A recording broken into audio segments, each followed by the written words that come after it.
Oke, selamat pagi. Ketemu lagi dengan Ibu. Pada materi pertemuan ketiga ini, Ibu akan membahas tentang kaidah pencacahan, khususnya itu materi permutasi dan kombinasi. Jadi, siapkan dulu alat tulis dan buku ya untuk orak-orakan. Sekarang apa sih sebelum anak-anak belajar, anak-anak kan harus paham dulu ya pengertian materi yang akan kita pelajari, yaitu permutasi dan kombinasi. Jadi apa sih permutasi itu dan apa sih kombinasi, kemudian apa sih bedanya. Jadi biar anak-anak nanti ketika menjumpai soal tidak bingung harus dikerjakan dengan rumus permutasi atau rumus kombinasi. Jadi pahami dulu apa itu permutasi dan apa itu kombinasi. Jadi permutasi adalah banyaknya cara. Jadi banyaknya cara untuk menyusun n unsur yang berbeda dalam urutan tertentu, di mana tanpa ada unsur yang diulang dari unsur-unsur tersebut. Jadi permutasi ini perhatikan urutan. Jadi urutan itu sangat penting di sini. Jadi memperhatikan urutan. Sedangkan kombinasi adalah banyaknya cara untuk menyusun n unsur yang berbeda tanpa ada unsur yang diulang dari unsur-unsur tersebut. Artinya urutan dianggap tidak penting atau tidak memperhatikan urutan. Jadi apa sih yang membedakan di sini? Bisa kita garis bawain ya dari permutasi dan kombinasi. Nah, anak-anak perhatikan di sini perhatikan. Jadi perhatikan urutan. Jadi permutasi ini kasusnya memperhatikan urutan. Maksudnya bagaimana? Nah, maksudnya di sini adalah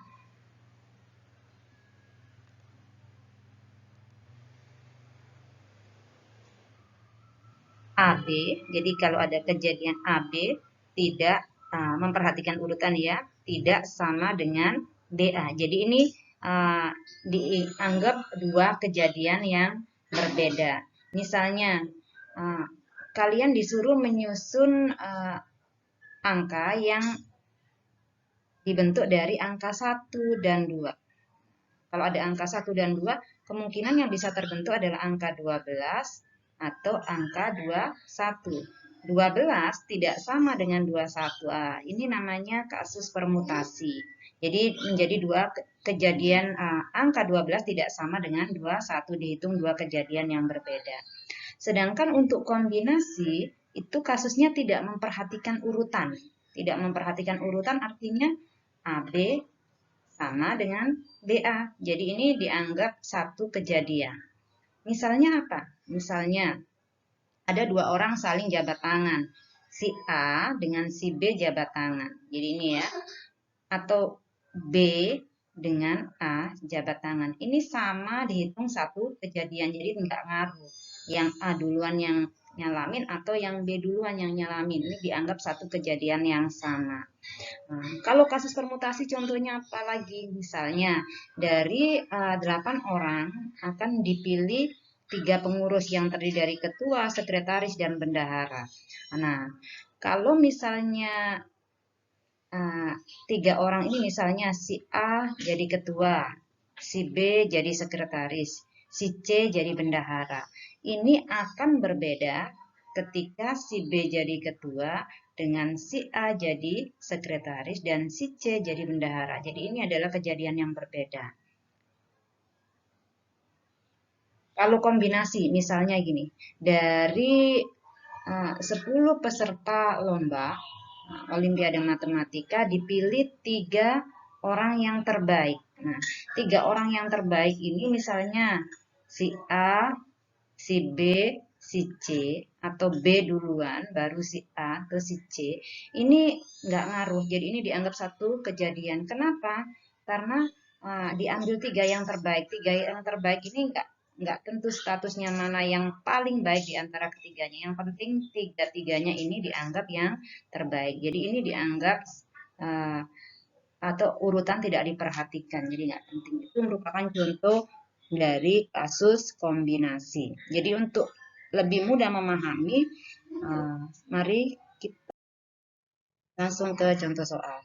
Sebelum itu, anak-anak pahamin dulu. Untuk menghitung permutasi, anak-anak bisa menggunakan rumus.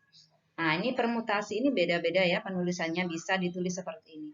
Permutasi dari N unsur diambil R unsur. Jadi ini adalah banyaknya unsur yang diambil. Ini R adalah R unsur yang ngambil ya. Jadi ini adalah banyaknya N unsur yang diambil R unsur. Jadi permutasi dari N diambil R. Jadi N unsur yang tersedia diambil R unsur. Bisa ditulis N PR atau N-nya ditaruh di atas, ini sama.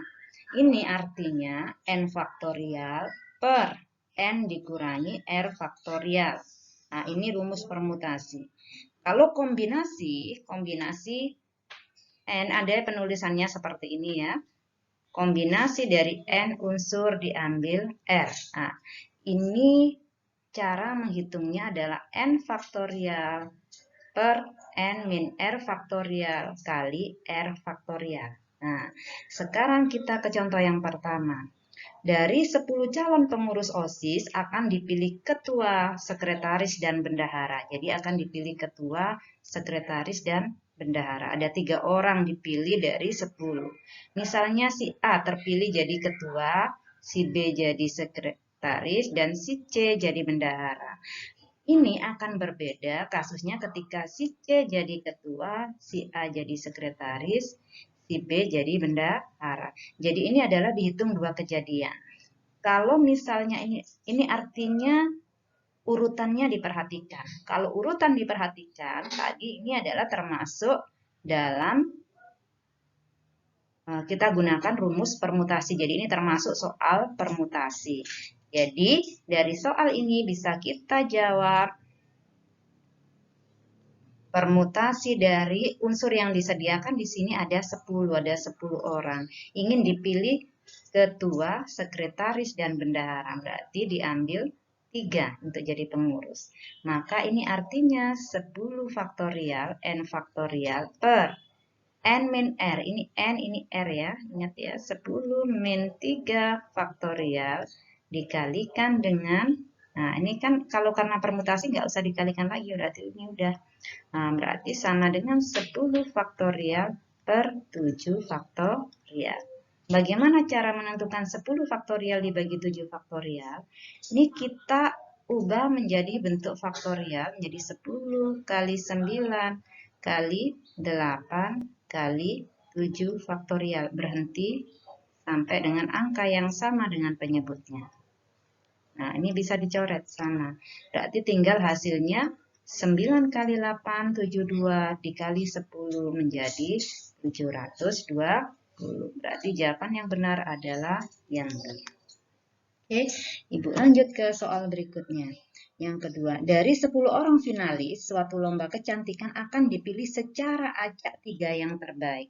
Nah, ini diperhatikan ya, 3 yang terbaik. Misalnya si A, si B, si C, dengan si B, si A, si C, ini dianggap satu kejadian yang sama. Jadi urutannya tidak diperhatikan. Kenapa? Karena di sini dikatakan 3 yang terbaik. Baik si A yang paling baik duluan atau si B yang paling baik duluan, nggak masalah. Jadi nggak ngaruh. Ini dianggap satu kejadian yang sama. Jadi urutan tidak diperhatikan. Kalau urutan tidak diperhatikan, maka bisa diselesaikan menggunakan kombinasi. Jadi untuk soal nomor 2 ini kombinasi dari N-nya adalah 10, nah, diambil 3. Maka menjadi rumusnya N faktorial berarti 10 faktorial per N min R faktorial 10 dikurangi 3 faktorial kali R faktorial. R-nya adalah 3 ya. Faktorial. Nah, ini sama dengan 10 faktorial per 7 faktorial 3 faktorial. Nah, ini kita ubah ya. 10 kali 9 kali 8 kali 7 faktorial. Berhenti sampai ada angka yang sama dengan penyebutnya di sini, yang paling besar, 7 faktorial. Nah, sisanya ini 3 faktorial ini kita ubah menjadi bentuk notasi faktorial seperti ini. Kalau 3 faktorial itu artinya 3 kali 2 kali 1. Oke, ini boleh dicoret. Menjadi, ini kan bisa dicoret juga dibagi 3 dapat 3. Ini bisa dicoret dibagi 2 dapat 4. Sehingga 3 kali 4, 12 kali 10 menjadi 120. Sehingga jawaban yang benar adalah yang C. Oke, semoga bisa dimengerti. Soal berikutnya. Diketahui 7 titik dan tidak ada 3 titik atau lebih yang segaris. Banyaknya segitiga yang dapat dibentuk dari titik-titik tersebut adalah. Nah, soal ini kira-kira bisa diselesaikan menggunakan apa? Permutasi atau kombinasi? Mari kita cek dulu. Jadi di sini ada 7 titik. Di mana titik-titiknya nggak boleh segaris. Kenapa nggak boleh segaris? Nah, di sini ya. Nah, misalnya di sini ada. Ini baru 6. Nah, di sini misalkan biar nggak segaris ya 7, ada 7 titik. Kalau 3 titiknya segaris, maka tidak ada segitiga yang terbentuk. Padahal yang di sini adalah ingin dibentuk segitiga. Nah, kalau misalnya nih hubungkan, ini misalnya 3 titik ini akan membentuk sebuah segitiga. Ini termasuk kasus permutasi atau kombinasi. Kita hubungkan. Misalkan titik pertama dengan titik kedua kita hubungkan, atau dari titik misalnya ini nomor 1, ini nomor 2. Kita hubungkan, nggak ada bedanya dengan titik dari nomor 2 ke 1. Karena itu, urutan tidak diperhatikan, maka soal yang ketiga ini bisa kita selesaikan menggunakan kombinasi. Jadi, nah, dari 1 ke 2, dari titik pertama ke titik kedua, jika dihubungkan, nggak ada bedanya dengan titik kedua dengan titik ke 1. Berarti kombinasi dari 7 diambil 3. Sama dengan kombinasi rumusnya n faktorial per n min r. Kalau anak-anak suka lupa, boleh dituliskan rumusnya ya, kali r faktorial. Berarti ini di sini 7 faktorial dibagi 3 faktorial kali 3 faktorial. Sama dengan 7 faktorial per 4 faktorial 3 faktorial. Ini bisa diubah ke notasi faktorial menjadi 7 kali 6 kali 5 kali 4 faktorial per 4 faktorial kali 3 kali 2 kali 1. Nah, ini boleh ditulis nih. Habis, maka ini 3 kali 2, 6. 6 dicoret, hasilnya 30. Jadi, di sini yang benar adalah yang. Lanjut ke contoh 4. Dalam suatu ujian, terdapat 10 soal dari soal nomor 1 sampai nomor 10. Jika soal nomor 1, 3, 5 harus dikerjakan, dan peserta ujian hanya diminta mengerjakan 8 soal dari soal yang tersedia, maka banyak cara seorang peserta ujian memilih soal yang dikerjakan adalah titik-titik. Nah, kira-kira menurut anak-anak ini soal yang bisa diselesaikan menggunakan permutasi atau kombinasi. Jadi cara berpikirnya gini.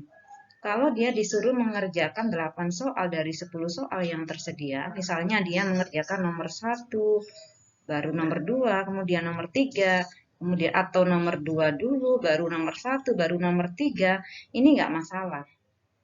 Jadi bebas. Berarti artinya urutan tidak diperhatikan. Kalau urutan tidak diperhatikan, maka soal ini bisa diselesaikan menggunakan kombinasi. Namun kombinasi dari berapa diambil berapa. Nah, ini anak-anak harus tahu, harus baca dengan teliti ya soalnya. Dari 10 soal.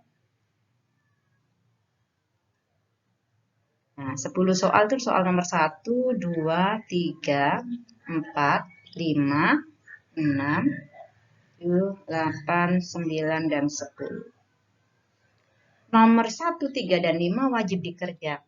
Jadi ini pasti dikerjakan 1, 3, dan 5.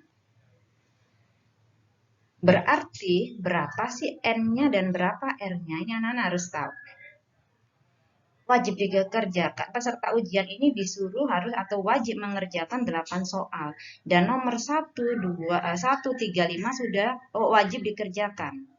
Harus dikerjakan. Berarti tinggal 5 saja yang belum dikerjakan karena ini kan 1, 3, dan 5 harus. Sedangkan siswanya diminta mengerjakan 8. Kalau 3 wajib dikerjakan, maka tinggal 5 lagi yang harus dikerjakan. Kemudian dari 10 soal, N-nya ini bukan 10 lagi. Karena 3 tadi wajib dikerjakan, maka yang tersisa hanya ada 1, 2, 3, 4, 5, 6, 7. N-nya 7. Jadi kombinasi dari 7 diambil 5. Jadi bukan 10 diambil 8, tapi 7 diambil 5. Ini artinya 7 faktorial per 7 dikurangi 5 faktorial per 5 faktorial. Ini menjadi 7 faktorial per 2 faktorial kali 5 faktorial. Sama dengan 7 kali 6 kali 5 faktorial per 2 kali 1, 2 faktorial kali 5 faktorial. Ini boleh di Oke, sama dengan ini dicoret dapat 3. 7 kali 3, 21. Maka ada 21 cara.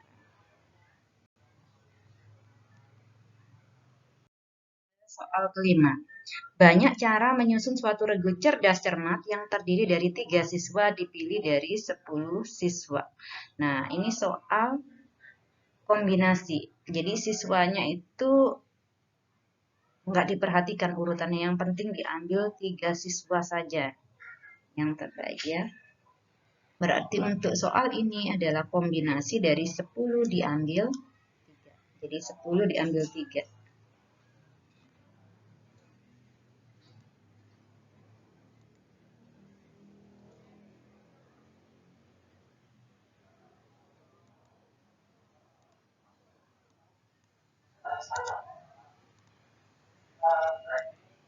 Jadi 10 diambil 3 itu sama dengan 10 faktorial per 10 dikurangi 3 faktorial. 3 faktorial.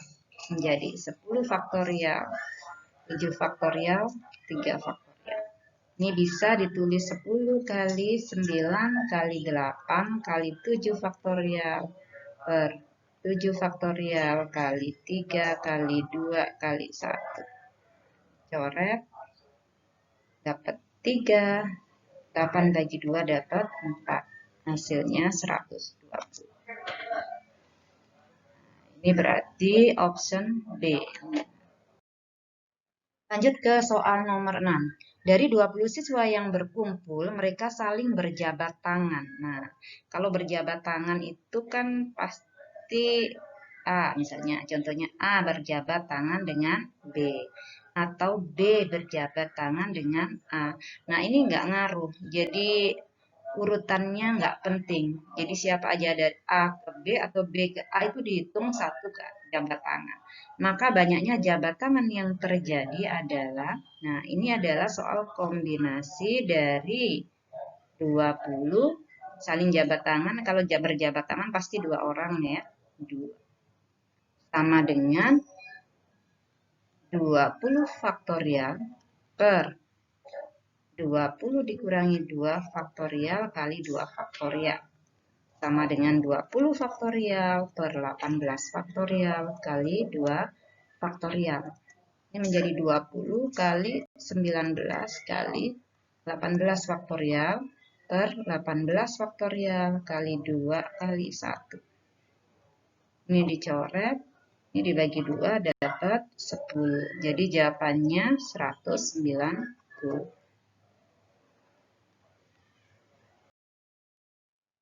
Sekarang lanjut ke permutasi unsur yang sama.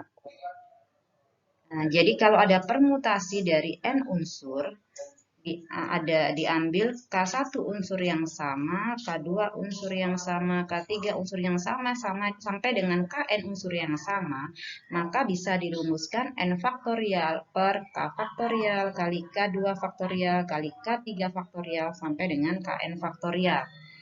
Oke, kita ke contoh soal.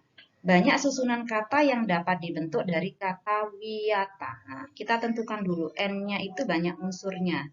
banyak unsurnya ada berapa. Jadi N-nya ada berapa.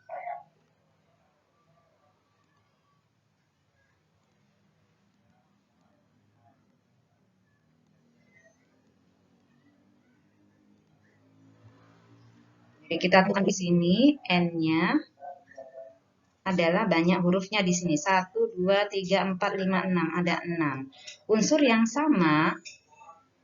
sama adalah unsur huruf A.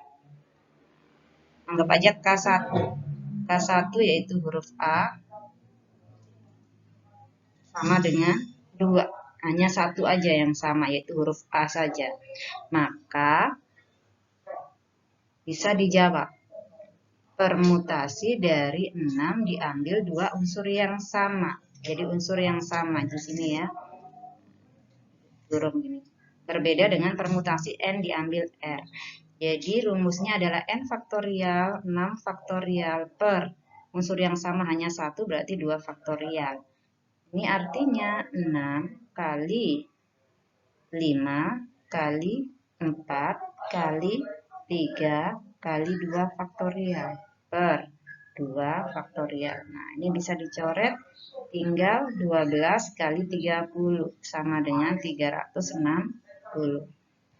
Sekarang contoh yang kedua, tentukan banyak kata yang dapat disusun dari semua huruf pada kata pencacahan. Tentukan dulu N-nya, banyak hurufnya di sini pencacahan ada 10. Unsur yang sama. Misalnya K1. K1 itu huruf yang sama di sini ada huruf N ya.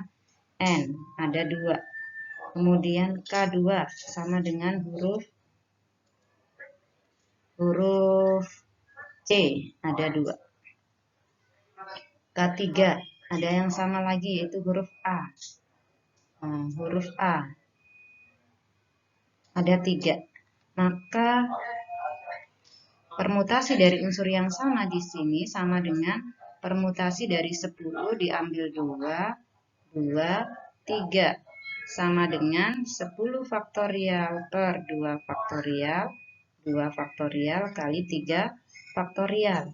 Ini sama dengan 10 kali 9 kali 8 kali 7 kali 6 kali 5 kali 4 kali 3 faktorial.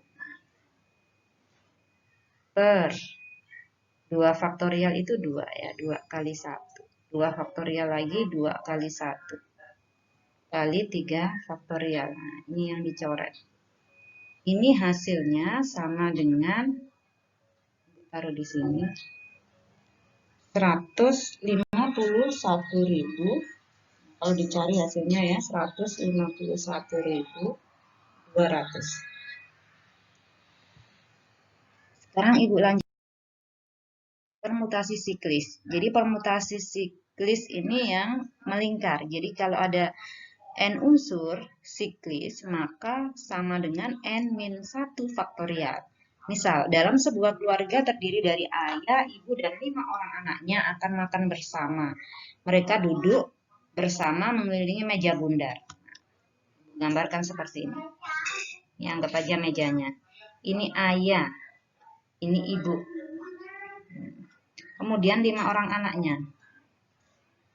Nah, berarti ada 7 ya di sini ya. Mereka duduk, jika ayah dan ibu selalu duduk berdampingan, kalau selalu duduk berdampingan bersama-sama, ini dianggap satu kejadian. Ini dianggap satu. Maka banyak cara mereka duduk mengelilingi meja bundar, berarti di sini N-nya bukan 7. Tadinya kan harusnya ayah, ibu, dan 5 orang anaknya kan 7. Tapi karena di sini ada syarat ayah dan ibu selalu duduk berdampingan. Nah, ini dianggap satu kejadian. Maka di sini 1, 2, 3, 4, 5, 6. Tinggal N-nya 6. Siklis itu duduk melingkar. Maka jawabannya sama dengan permutasi dari 6 siklis. Berarti sama dengan 6 min 1 faktorial. 6 min 1 faktorial sama dengan 5 faktorial. 5 faktorial itu nilainya 5 kali 4 kali 3 kali 2 kali 1. 12 kali 10 menjadi 120. Jadi jawabannya yang benar adalah ya A. Contoh yang kedua, 5 peserta rapat akan menempati kursi pada meja bundar. Jadi, ada 5 peserta rapat menempati kursi pada meja bundar. Nggak ada syarat apapun, tentukan banyaknya susunan posisi yang dapat terjadi. Berarti permutasi dari 5 siklis. Nah, ini sama dengan n-1 faktorial. 5 min 1 faktorial. Sama dengan 4 faktorial. 4 faktorial itu 4 kali 3 kali 2 kali 1. Sama dengan 20. Oke, jadi itulah beberapa contoh tentang masalah permutasi dan kombinasi. Semoga anak-anak bisa memahami. Jangan lupa untuk menyalin materi yang sudah Ibu sampaikan dan mencoba tugas yang diberikan pada Google Classroom. Sampai ketemu lagi di pertemuan. Terima kasih.